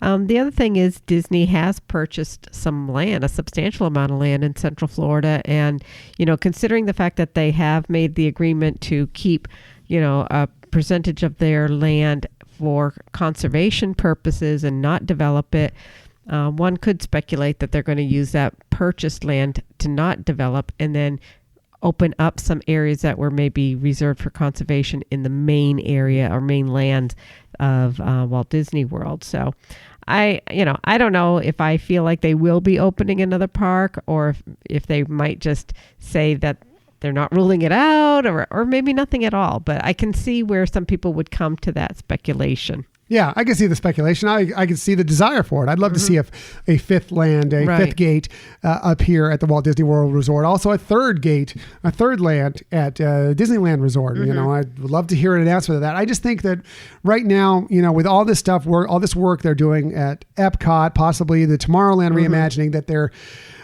you know, they're just spread so thinly that maybe this won't be the time to make that had this much extra work coming up here. But who knows? Maybe so. I would love to, you know, I would love it, you know. Maybe the heroes villains thing that Chris Yeo was talking about a little bit ago. I'd love it. But yeah. You know, and I agree with you. I'm not quite feeling strong about that one, you know, and like you're saying, you've mentioned some examples of some of the things that they're renovating or adding new already, and that's just here in the United States. They've been doing a lot of changes with Paris, Hong Kong, Tokyo, you know, and I agree with you that right now they might not see the need to add a fifth park. Right. And again, it's more of the fact that whether they need to or whether they don't, I just think that their resources are spread rather thinly, and you know, that maybe they should focus on getting Epcot back up to where it needs to be, and you know, and polishing up Tomorrowland, get that where it needs to be, and then we'll see. And you know, of course, I'd also like to see something at the Disneyland Resort, but you know, where would that room be? Where would they build that? You know, and everything. But we can only hope. We'll see. It'll be interesting to this whole thing, you know, again, like I said, this is all wild speculation, but we are excited to hear every little bit of what might come out of the D23 Expo 2019. We'd also love to hear what you think might be coming out. And now that we're, you know, less than 2 weeks away, it's, you know, the excitement's building to a fever pitch. What do you think you might hear? Are we completely off base by everything we said, or do you believe some of what we said, or do you have some other ideas that could come out? I know we skipped over a lot of things that probably will be announced, but we're looking forward to it all. Right. And, you know, I mean, I think we're talking, like you said, you know, some things that news that came out and then some speculation. But I have a question for you. Oh, boy. So, you know, and one of the other big panels is the Legend panel. So my question to you is, who would you speculate would be the surprise Legend this time, or if they will have a surprise Legend? I know in the past they have. Last one was Whoopi, and I know they've had some in the prior expos as well. Well, I have to think about that one. I don't know right off the bat. You hit me. I wasn't expecting this one. So what about you? What do you think? If I had my druthers, is that a word? Druthers. Absolutely. My speculation would be Tom Hanks as a possibility. Is he in? You know, he's not a Disney legend already? Don't think so. I may be wrong. All right, I'll fact check that. Yes. If so, edit it out. Yes. But it would make sense if he's not, because I mean, one, his adventures in the Toy Story, you know, films, you know, plus he actually played Walt Disney in a film. True. You know, I think he does certainly meet the qualifications of being considered a Disney legend. Right. Yeah, no, if he's not already, he definitely deserves to be. There's no question about that, and that would be great, and I would love to see it. Just because I do this with everything, I'll just go with Lin-Manuel Miranda. Just because I love Lin-Manuel Miranda. He's tied with Disney now. I don't know if I'd classify him yet as a legend. He may have to put in a little bit more time. I know. Give us 2-3 more expos. But you caught me off guard here. So I'm just hoping he makes an appearance at the expo. So maybe we can actually get him on the show at some point. We can talk to him. But yeah, you know, I agree. It's too early for him to be a Disney legend. But, you know, I just love Lin-Manuel. So maybe Josh Gad. Josh Gad might not be a bad choice. Olaf, you know, he's also in the live action Beauty and the Beast as the LeFou. Yeah. I guess I definitely that might be early too, but he's fun. Yeah, I'm trying to think of other people who, you know, are still around and, you know, have been with the organization. I mean, I do know that they're going to probably be, you know, doing some recognitions of some people who have, you know, passed away, you know, this past year. Obviously, we talked about Marty Sklar, you know, Don Rickles, you know, but it would be interesting to kind of think about if they add another Disney legend this year. Yeah, definitely. Looking forward to all the panels, Disney Legends panel. Definitely looking forward to all these panels we were just talking about, as well as a lot of the side panels, a lot of fun stuff out there for that as well. So, and please let us know if there's anything you are looking forward to more than anything else at the D23 Expo. And also, please, if you're going to be out there, take a look for us. We're going to be out there every single day. We are going to be reporting from out there. We're going to be all over social media. We are going to be doing wrap up broadcast, wrap up podcasts every day afterwards to kind of tell what has happened. And also, if you run into us on the floor and tell us, you listen to the show, or you follow us socially, or if you just want to say hi, or whatever the case may be, if you want them, we have some little logo magnets that we have that we're going to give away to several people that come up to us. And if you want them, or if you don't want anything, you just want to say hi to us, that'd be good enough. We appreciate it. But please look for us out there. You can't miss Michelle. She's the bubbly little redhead out there. You'll see me. I'm the clunky bearded guy going clunk, clunk, clunk, down on the floor, right next to her usually. You can't miss us. But please come up and say hello to us. We want to meet all of you out there because we love all our Hyperion adventurers, and we want to find out who you are. Yeah, and thank you. Yes, and thank you very much. So that's it for our tips, our last minute tips and predictions, wild speculation into D23 Expo 2019. Let's move on. We always like to get to our Disney stories of the week. There's always so many stories every week that are kind of involved around Disney, and we like to get to a few of them. And I'm going to start this week with this really amazing announcement that just happened the other day, and that is that some of the most amazing athletes in the U.S. will be gathering at the Walt Disney World Resort here in the near future. This is exciting.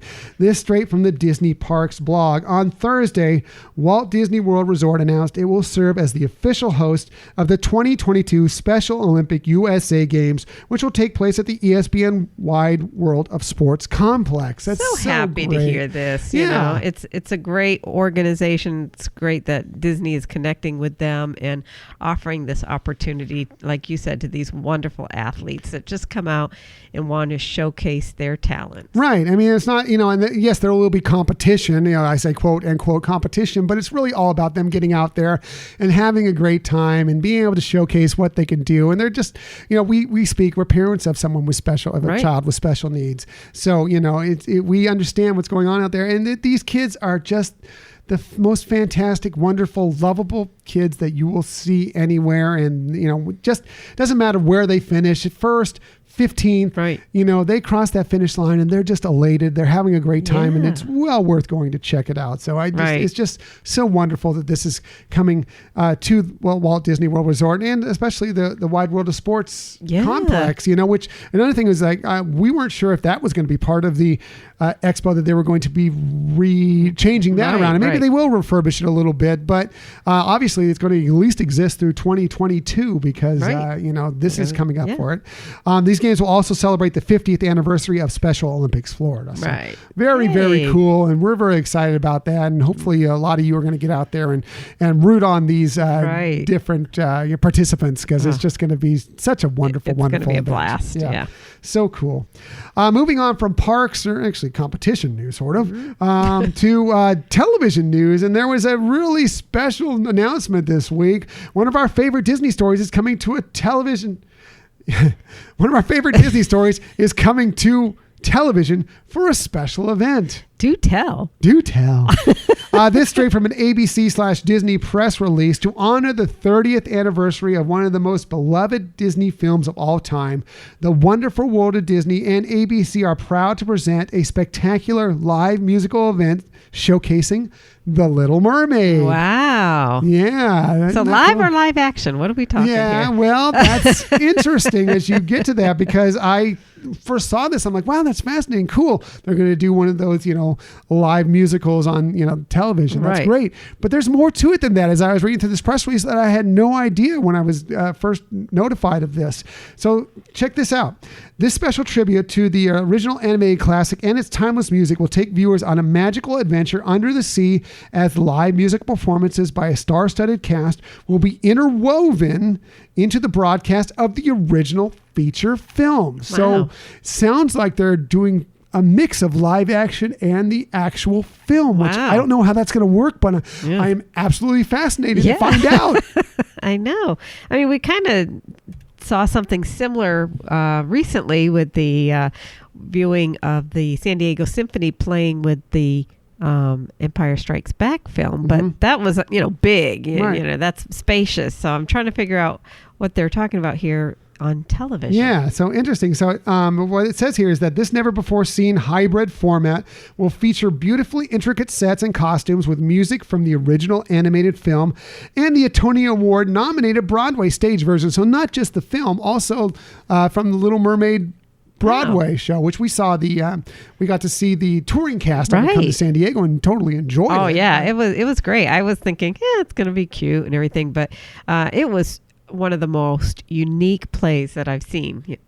I mean, obviously outside of Hamilton, I don't want to. Nothing compares to Hamilton. I know, but it really was how they handled things, and I don't want to give any spoilers to anybody who hasn't seen it and might see it. But yeah, so that's cool that's going to be interwoven somehow. Yeah, I'm fascinated to find out how that's going to work. And also interesting news on this is the cast itself. Ali Carvalho, who of course you may know as Moana, is going to be playing Ariel, and what a great voice she has. I mean, she's amazing, and I'm really excited to see her play Ariel in whatever context within this that she's going to. It's going to be cool. Also in the cast, Oscar-nominated and Grammy, Golden Globe, and Emmy award-winning R&B artist, actor, and producer Queen Latifah is set to play Ursula. I heard That's so cool. And renowned reggae musician, singer, DJ, actor, and Grammy-winning artist Shaggy will voice the beloved crustacean Sebastian. So sweet. That's just the beginning. They're going to be making more cast announcements as we get closer, but it's just very, very cool. I love the cast already, and I think this is going to be fascinating to see. Right. I mean, I'd heard, that Queen Latifah was going to be somehow involved in Little Mermaid. I don't remember even where I heard it, but it didn't quite connect. I obviously thought, what a great choice for Ursula. So, but this is fascinating. What you're describing is something we're going to see on television. Yeah. So it will actually air on The Wonderful World of Disney Presents The Little Mermaid Live will air on Tuesday, November 5th. Live, probably on the East Coast. I don't know about the West Coast because it's a Tuesday, but so 8 p.m. to 10 p.m. Eastern time on live on ABC. Nice. Sometimes they've done a split live action. They do live and then they do it again for the West Coast. But I tend to believe we're going to get tape delayed out here, unfortunately. Yeah. But either way, it's going to be cool, and I'm really excited about it. Yeah, definitely. It's trying to figure out what it's going to even look like is fascinating. Right. I think you have one more story that you have. As a matter of fact. I do. I have another Disneyland story, and this is very time sensitive, and I can't believe we haven't talked about this yet in this episode. Is the Haunted Mansion turned 50? I know, it's so cool. I know, and there will be obviously at the expo some tributes to the Haunted Mansion turning 50. Panels, and I believe the archives display on the floors based on Haunted Mansion. So, but anyways, at Disneyland Resort, they have some time-limited celebration treats related to the Haunted Mansion. And I'm not going to go through all of them, but they were just some that really caught my eye, how interesting. So the Rancho del Zocalo, I think. Yeah, is serving up the long-forgotten duelist taco. I don't know why I use a different voice for that, but anyways. You're trying to be the ghost host there? Yes. But it consists of 2 fried bread tacos with grilled fajita beef and braised butter chicken, served with Mexican rice and pickled vegetables. Yummy. Over in the Honey Spot, over by Winnie the Pooh ride, they just started it the other day, Haunted Mansion Crispy Treats. And they're adorable. I'm sure of it. Yeah. If you dig churros, and who doesn't, they have both the bride and groom churros. So in New Orleans churro cart, they have the bride churro, which is elegantly dressed churro in a bouquet of vanilla and sugar. A lot of sugar. I've seen that picture of that. There's a lot of powdered sugar on that churro, Yum. And in Critter Country churro cart, they have the groom churro, which is a classic churro dressed in a duo of dark and milk chocolate. Nice. I know. In Blue Bayou restaurant, they're having We've Been Dying to Meet You, which is a spicy stew of pork, sausage, oxtail, and kidney beans with Louisiana popcorn rice. Wow. I know, right? And then in Cafe Orleans, they have Sarah Sally Slater's swamp fries, Hey, I can't believe I did that in one take. Nicely, I know. Nicely done. Nicely done. That consists of crawfish. Well, now I'm messing it up. Etouffee. Hey, that's very good. All right, thanks. A top of sweet potato fries with chorizo, clams, tomatoes, sweet corn, and green onion. Wow. And also at Cafe Orleans, they have the swinging wake cake, which has layered chocolate and vanilla sponge cake with caramel banana filling, caramel buttercream frosting, and a sugar candle. Nice. A sugar candle. Yeah. Cool. And the last one I really wanted to mention out in Harbor Galley is the Ghost Mariner's Seafood Boil, which is Cajun butter shrimp with red potatoes, corn, and andouille sausage. So, very cool. A lot of great stuff to try. I said that was the last one, but I was wrong. Nope. Yep. So I wanted to bring up one more, which is the Hitchhiking Ghost Blue Velvet Cake. Blue velvet. Right. Blue velvet, not red, blue. Blue velvet. So blue velvet cake with blueberry puree, a rice croquette brittle, and vanilla blueberry crisp. Wow. I know. That all sounds delicious. Yeah, and there are a lot more, and a lot of these are available on mobile ordering. So, take the time to really help celebrate Haunted Mansion 50. Yeah. Wow. Very nice. Looking forward to checking all that out. Hopefully they'll still be available. I know it's limited time, but hopefully. Well, they're saying most of them are going to be available through most of September. Nice. We'll definitely check out a couple some of those things for sure. Are ending a little sooner, but the vast majority of them through Very September. cool. I like that a lot. That's so cool. Michelle always has the best Disney stories. I don't know about that. When we're always hungry at the time. I was going to say, I think I tend to gravitate towards food. That's why it's the best Disney story. And Michelle also has the very best tips. If you don't know, she has the greatest. We never wrap up a show without giving you some sort of tip that might help you on your next vacation, whether it be to the parks, the resorts, Disney Cruise Line, Run Disney, whatever the case may be. And just like the best stories, Michelle always has the best tips. She starts us off because she's wonderful, beautiful, gorgeous, and everything fantastic, but also she has the best tips. So let's get right to it. Here is Michelle's tip of the week. You're so sweet, baby. Okay, so haven't talked about Disney Cruise Line in a while, so wanted to add them in. They actually just made some recent revisions to their websites, and one of the things that has really been a plus for that is the portion where you can do pre-purchasing gifts or treats for your cabins. And so in addition to having some new offerings, they also have some holiday offerings, which is really, really cool.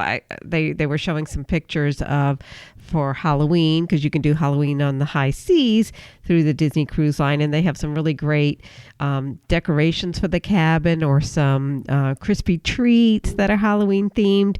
They always have a lot of new extras around Christmas time as well, and it's just making it the way to order it and how they display it is a lot more user friendly and helpful. And the other bonus that they have now is sometimes people want to pre-order some treats for the room to celebrate, like a birthday or anniversary, be it a cake or something like that. And they're now having some food options for people with food allergies. So it's great that they're having some additional things that can be readily available for all their guests, which is super, super cool. Nice. And then one of the things that I saw that was really cute is it's called the Color and Cruise Backpack. So it is a backpack that has some decorations in it, but it does have some area that you can customize with your own decorations. And the pack comes with some fabric markers that you can color in on your backpack and make it, unique. As long as they're coloring in on the actual backpack and not like the duvet. I know, right? The wall, the pillow. Control that. Yeah. But that's great. No, that is, a great way for your children to be creative with their own backpack and stylized. I'm trying to think, hey, I know we have a lot of backpacks, but this one sounds pretty. Okay, for everybody to stylize their own that's backpack. Right. Yeah, so that's cool. That's cool. That's interesting stuff. So anyways, yeah, fun way to enhance your Disney Cruise Line experience. Yeah, I like it. And a great tip, as always. Michelle always has the very best tips. Now on to my tip. I'm going to talk a little bit about Star Wars Galaxy's Edge, which we all know is opening up very soon at the Walt Disney World Resort. It's opening up on August 29th. And it was announced this week that they're going to do something very similar to what they're doing right now in Disneyland, Star Wars Galaxy's Edge at Disneyland Park. And that is that they are having reservations open for Oga's Cantina, Savi's Workshop, and also someplace that I don't believe right now is a reservation area for for Disneyland, which is the Droid Depot, where you build your own astromech or your own droid. So you can now go online, either go on the My Disney Experience app, or you can go on to your the website, and you can make reservations. As a matter of fact, we did it for our December trip just this week. So we know the date that we are going to be going to, for sure, Star Wars Galaxy's Edge, and the date we're going to be going into Oga's Cantina. Nice. Now, here's the deal. We were a little surprised because I didn't think it was going to be open that far in advance for us to be able to make those reservations. But reservations were fairly easy to make. And I've got to wonder if people, still haven't caught on to the fact that, that we know about it over here on the West Coast. And even over here, I don't think people have completely caught on to. Right. This is the best way to get into Star Wars Galaxy's Edge. Because it looks like, and they haven't announced this yet for the Walt Disney World Resort, but it looks like they're going to have this similar thing where you have a boarding group that you get into, and that's how you get into Star Wars Galaxy's Edge. You arrive at the park, and then you sign up for a boarding group, and then when it's your time, they will let you into, they will give you an announcement, and then you can go into Star Wars Galaxy's Edge. Now, there's no guarantees that you are going to get in there. Right.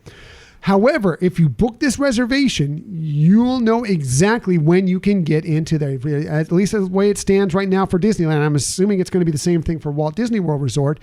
Whatever your time is for your reservation at Oga's or Savi's or the Droid Depot, you can go into the park, into Star Wars Galaxy's Edge, at least 1 hour prior to that. So you will know ahead of time. Let's just say you have a 1 p.m. reservation for Oga's.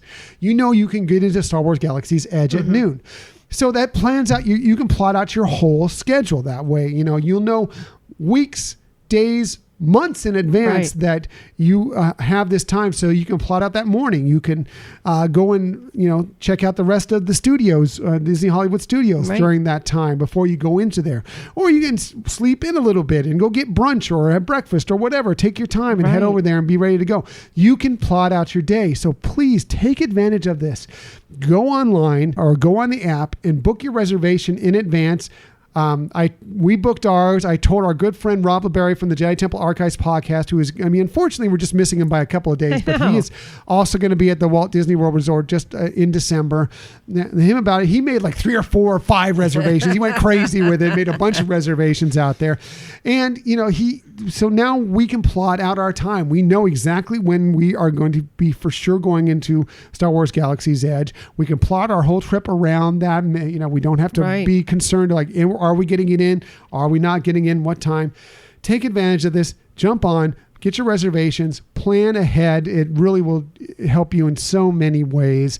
And it's easily done. And if you do change your plans, you will need a credit card to put on there, to hold your reservation, and they will charge you if you don't show up, but you can cancel it up to 24 hours in advance of your reservation. So if your plans do change, something happens, whatever the case may be, you can book this reservation and still change it. So please take advantage of this, because you are going to want to get into Star Wars Galaxy's Edge, and this is the easiest, best way to ensure that you are going to do that. Yeah, that is a great tip, honey. Actually, that's such important, like you're saying, for like using us as an example. We don't get to go to Walt Disney World a lot. It's pretty far for us. And to have that knowledge and secured reservation to get into Galaxy's Edge is great. Like you said, we may be trying to get into some other times without having a reservation into the cantina or whatever. But that's, you just don't know for sure. Right. And this will be, especially in December, could get busy around the holidays. So I agree. That's an awesome tip. Thank you. And it's just the easiest way to know. That might have been the better tip. No, never is. Never the better tip, but it is an important tip. And I think that people need to realize that is available for them if you don't already. I know many of you already do, but there are some that don't.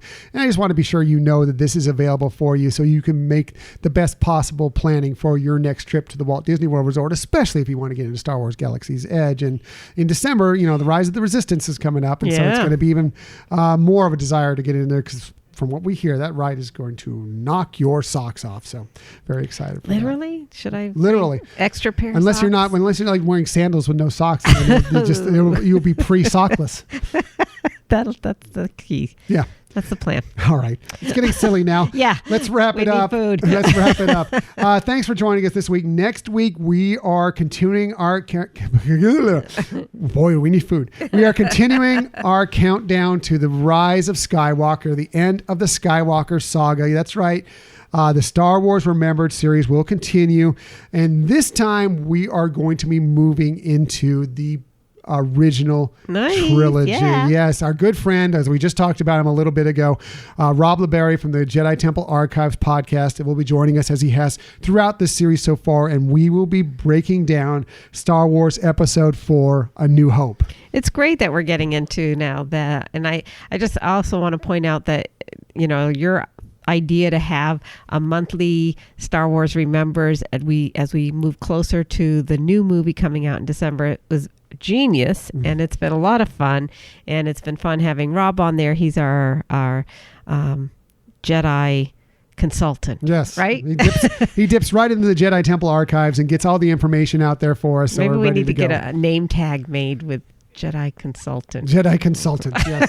Don't tell him that, because then he's going to want us to pay him, because you know how consultants work. That's true. Yeah, Rob, we love you to death. We're not paying you at this point unless someone wants to sponsor that segment. Then we'll be happy to pay Rob. If you want to sponsor that segment, sure, we will do that. So, well, we can get him a churro with all the powdered sugar. Yeah.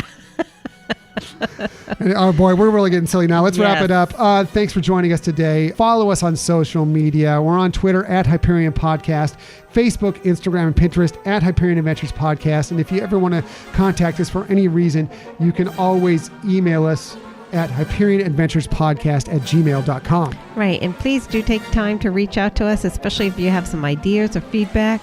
We also really love it if you could take the time to give us a rating, and even better, a review.